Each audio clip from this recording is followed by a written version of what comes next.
আসসালামু আলাইকুম। আমি এখন যাবো মাতামে, আমি রেস্টুরেন্টে যাবো। আমার অফিসের ছেলে কিছু লাঞ্চের খাবার অর্ডার দিব। যেতেছি মাতামে, শাড়ি দোকান দেখা করছে মাতামে।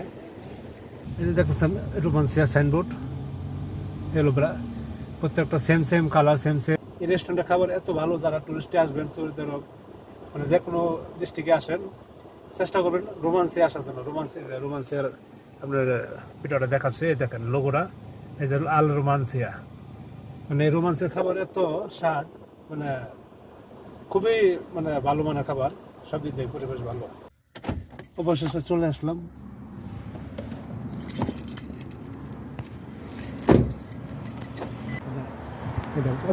রোমান্সিয়া মানে এত সুন্দর খাবার, মানে বিশ্বাস করবেন না।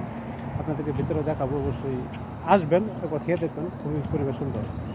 শাড়ি থেকে এখন যেহেতু দুপুর, মানে দুপুরবেলা মানুষের চাপটা একটু কমই থাকে, বিশেষ করে বিকালে প্রচুর পরিমাণ মানুষের চাপ হয়। দেখেন এখন মানে বেশি একটা মানুষ নাই, প্রায় সিরিয়ালে একজন, আর এদিকে 2-3 জন একজন সিকিউরিটি দাঁড়ায় আছে, মানে এত লোক সংখ্যা নাই,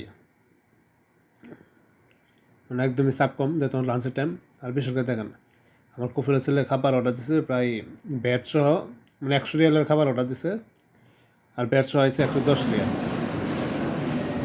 এর অবস্থা দেয় মনে করেন অপেক্ষা করছে, যে তো আসার পরে অর্ডার দিচ্ছি আমি, এই কারণে ওয়েট করলাম। কফিলের খাবারটা আমার রেডি হয়ে গেছে। ইন টোটালে ট্যাক্স সহ 110 রিয়ালের লাঞ্চের খাবার, মানে শুধু ওরা লাঞ্চের খাবার অর্ডার দিছে 110 রিয়ালে, প্রায় বাংলাদেশের 3000 থেকে 3300 টাকার খাবার, মানে এরকম হবে 3300+।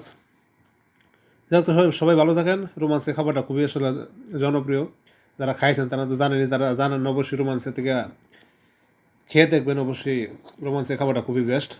আজকে ভিডিওর এই বন্ধু, সবাই ভালো থাকেন। আল্লাহ হাফেজ।